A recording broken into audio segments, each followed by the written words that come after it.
Hey, what's up, everyone? Hope you're feeling ready for some ice cold chaos because the big winter drop just hit consoles. Update 1.008 V1.8 rolled out on November 27th, 2025, and it properly reshapes the snow biome with a new monument, new vehicles, dangerous wildlife, seasonal events, and a stack of quality of life changes that actually matter in a raid or a scramble for loot. There's a fresh landmark called the Arctic Research Base, and it's not just another building to run past.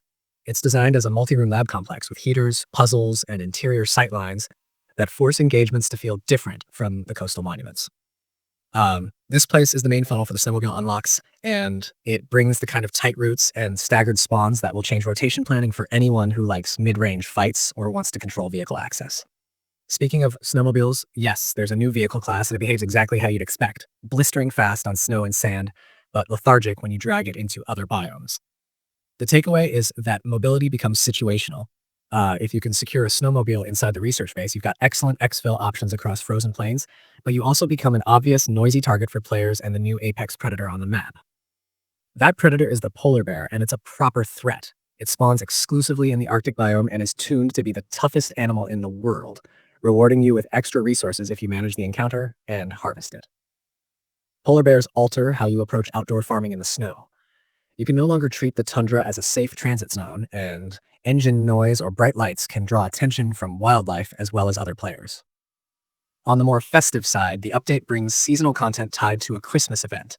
There's a Santa's supply drop mechanic where a sleigh-style airdrop makes an appearance, sleds that show up in loot pools or through event mechanics, and the event window kicks off around December 12th for a limited run, so expect the map to get slayer than usual traffic when that starts. Under the hood, there are some changes that will quietly nudge gameplay loops. Metal detectors are now in the world, so players can seek buried treasures or hidden caches, and the sleeping bag limit has been increased to 15 with a clearer active sleeping bag display on the map. Small but meaningful tweaks for base persistence and forward staging.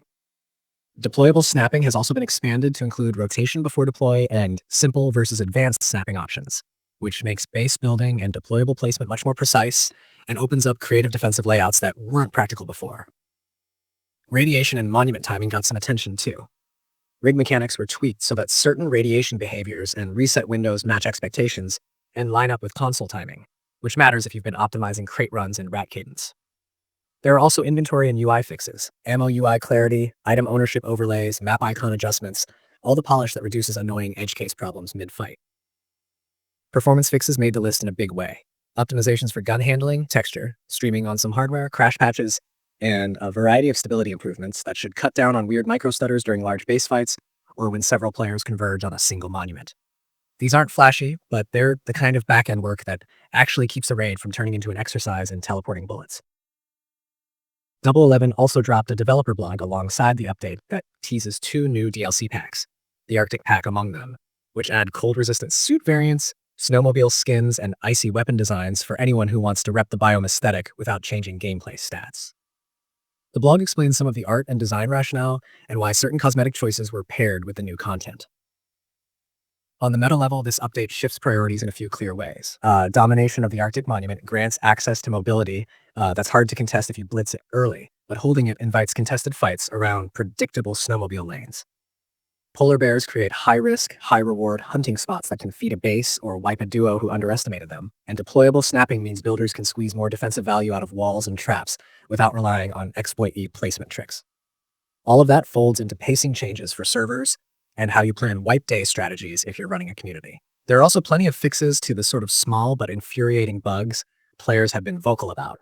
Things like vehicle stuttering, SAM sight visuals, and a smattering of monument-specific audiovisual bugs. The patch notes are long and include a laundry list of individual fixes, so if you were tracking a specific crash or abnormal behavior, you should scan the official notes to confirm it's in this release. All told, this is one of those updates that adds clear, tangible new toys and pairs them with the kind of QOL and stability work that lets those toys actually perform well in the wild. It's a biome-focused expansion that doesn't just plaster snow on old systems. It forces you to learn how to move, fight, and build with different constraints, and that's the kind of change that will ripple through player strategies for weeks. If you've been running the console edition, expect the maps to feel busier around Arctic nodes, and for rotation playlists to include new choke points and vehicle ambush tactics. The update's mix of seasonal treats, challenging wildlife, and builder-friendly tools makes for a neat balance between spectacle and substantive mechanical change.